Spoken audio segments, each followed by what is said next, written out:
there's not a lot I can comment on the investigation. There's some aspects I can and some I can't. I won't comment directly on the video. It's an internal investigation. What I will say that is on Friday late in the day, I received a copy of the video through the email. We immediately opened up an internal affairs investigation. At this point, the investigation is proceeding rapidly. We're working on identifying the officers involved in the incident.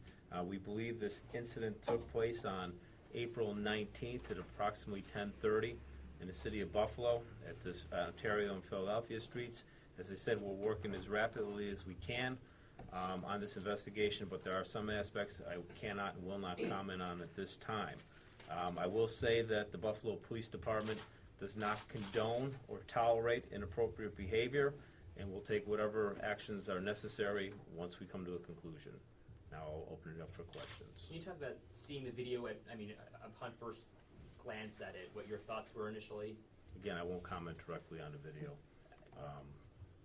Commissioner, what about the reason for the stopping? It's our understanding he was traveling at a high rate of speed, then abandoned the car and was chased. I believe there was a vehicle and traffic stop, and the incident took place shortly thereafter. And was he found to have anything on? Again, I don't have all those details. I know it was a vehicle and traffic stop that led to an arrest. At this point, everything else is still under investigation. Where did it happen at again? Philadelphia and Ontario streets in the city of Buffalo. What day and time? On April 19th at about 10:30 in the evening. How many officers were involved? I believe 5 to 6. And was the lieutenant there? I do not believe there was a lieutenant on scene, no. Is it proper for a lieutenant to be on scene at that point? Again, sometimes things happen very quickly, and maybe a lieutenant doesn't arrive.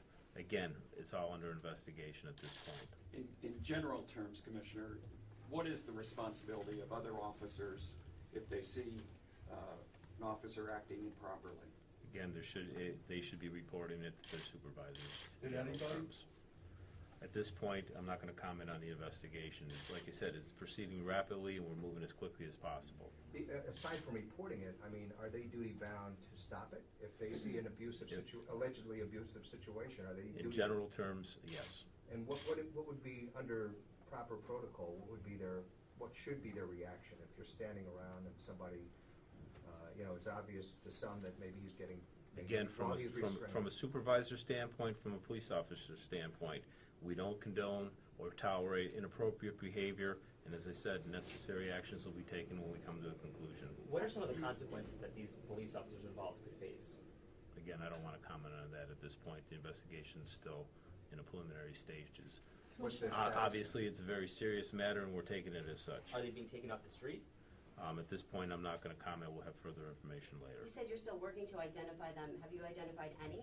At this point, I don't want to comment on that, but we are working to identify the officers involved. Do we know if they were rookie officers or someone? Again, I can't comment at this point. When you say rapidly, how quickly are you hoping to wrap up this investigation? I don't know how quickly, but it's going to take a little bit of time, but we are making progress quite rapidly.